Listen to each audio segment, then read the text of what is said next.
اعوذ باللہ من الشیطان الرجیم بسم اللہ الرحمن الرحیم۔ میں پناہ مانگتا ہوں اللہ سے شیطان مردود کی۔ اللہ کے نام سے شروع جو بڑا مہربان نہایت رحم کرنے والا ہے۔ میں گواہی دیتا ہوں اللہ کے سوا کوئی عبادت کے لائق نہیں۔ حضرت محمد صلی اللہ علیہ وآلہ وسلم اللہ کے آخری رسول ہیں۔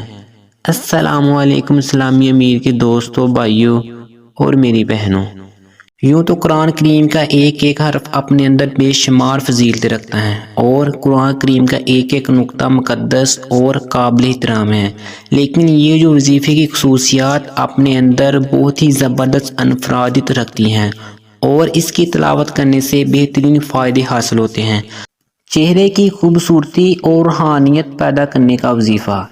میرے مدنی بھائیوں اور بہنوں، اکثر لڑکیوں اور لڑکوں کے چہرے پر دانے یا داغ نکل آتے ہیں تو ان کو ہم یہی عمل بتاتے ہیں، ہم آپ کو یہی وظیفہ بتائیں گے کہ چہرے کے داغ دانے ختم کیسے کریں اور ان کا چہرہ 14ویں کی چاند کی طرح سفید ہو جاتا ہے اور کافی خوبصورت ہو جاتا ہے۔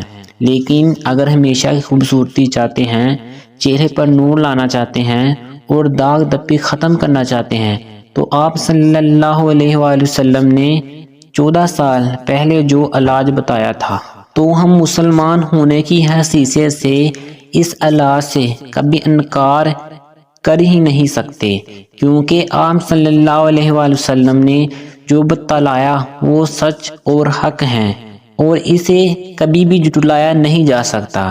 اگر اس وظیفے اور عمل کو کریں گے تو کبھی بھی فیشلز اور کریم وغیرہ کی ضرورت نہیں پڑے گی اور رنگت قدرتی طور پر صاف ہو جائے گی۔ انشاءاللہ ہم اپنے وظیفے کی طرف چلتے ہیں اور میں آپ کو وظیفہ بتاتا ہوں۔ چھوٹا سا عمل ہے، آپ لوگ ضرور کریں، آپ کو مزید فائدہ ہوگا۔ اس سے پہلے آپ نے درود ابراہیم اول اور آخر ایک ایک بار پڑھ لینا ہے۔ اس کے بعد اللہ کا نام المصور کا 10 بار ورد کرنا ہے اور اس کے ساتھ ساتھ اپنا ہاتھ اپنے چہرے اور گردن پر پھیرتے رہیں اور اس کے بعد سو جائیں۔ اس عمل کو اپنی زندگی کا معمول بنا لیں اور مسلسل کرتے رہیں۔ انشاءاللہ ہر دن آپ کے لیے نور سے بھرپور ہوگا اور چہرہ چاند کے مانند روشن ہو جائے گا۔ اگر آپ کو ہماری ویڈیو اچھی لگے تو ویڈیو کو لائک اور چینل کو سبسکرائب کر دیں تاکہ آنے والی مزید معلوماتی اور انفارمیشن ویڈیو آپ کو ملتی رہے۔ اللہ تعالیٰ آپ کو حفظ و امان میں رکھے، بلاؤں سے محفوظ رکھے۔ اللہ تعالیٰ ہمیشہ آپ کو خوش رکھے، آمین۔